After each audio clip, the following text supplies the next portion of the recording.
Hello అందరికీ నమస్కారం. అందరూ ఎలా ఉన్నారండి? నేనైతే బాగున్నాను. మీరు కూడా బాగుండాలని ఆశిస్తూ ఉన్నాను. పెద్ద ఎత్తున ఆయుధాలు స్వాధీనం చేసుకున్నటువంటి ఇండియన్ ఆర్మీ జమ్మూ కాశ్మీర్, కుప్వారా జిల్లాలో ఉగ్రవాదుల రహస్య స్థావరాన్ని భద్రతా దళాలు ధ్వంసం చేశాయి. పహల్గామ్లో పర్యాటకులపై ఉగ్రదాడి తర్వాత ముష్కరులను పట్టేందుకు భద్రతా దళాలు గాలింపు చర్యలు ముమ్మరం చేశాయి. ఇందులో భాగంగా కాశ్మీర్లోని కుప్వారా జిల్లాలో ఉగ్రవాదులు రహస్య స్థావరాన్ని భద్రతా దళం గుర్తించి ధ్వంసం చేసినట్లు అధికారులు పేర్కొన్నారు.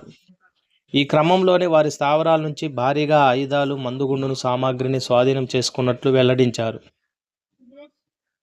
ఉగ్ర స్థావరాలు ఉన్నాయని నిర్దిష్ట నిఘా వర్గాల సమాచారం మేరకు ఉత్తర కాశ్మీర్ జిల్లాలోని సెడోరి నాలా అటవీ ప్రాంతంలో భద్రతా దళాలు సోదాలు నిర్వహించాయని అధికారులు తెలిపారు. ఈ ప్రాంతంలో ప్రజల శాంతి భద్రతలకు భంగం కలిగించాలనే లక్ష్యంతో ముష్కర్లు కుట్ర పన్నుతున్నారని సమాచారం వచ్చిందని, ఈ సమయంలో సైన్యం వారి స్థావరాలను ధ్వంసం చేయడం ఉగ్రవేటలో మరో ముందడుగని అన్నారు. పహల్గామ్ ఉగ్రదాడిలో పౌరులు ప్రాణాలు కోల్పోవడంతో భారత ప్రభుత్వం ఉగ్రవాదులపై ఉక్కుపాదం మోపుతుంది. నాటి నుంచి భద్రతా దళాలు వారి ఆచూకీ కోసం రాష్ట్రం అంతటా జల్లెడ పడుతున్నారు. మరోవైపు కుల్గాం జిల్లాలోని ఉగ్రవాదులతో కలిసి పనిచేస్తున్న ఇద్దరిని భద్రతా దళాలు శనివారం అరెస్టు చేశాయి. కైహెం ప్రాంతంలో వీరిని అదుపులో తీసుకున్నట్లు తెలిపాయి. అయితే వారి పేర్లు వివరాలు మాత్రం భద్రతా సిబ్బంది వెల్లడించలేదు.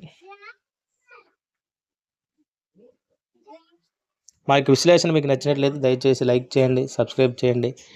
ధన్యవాదములు.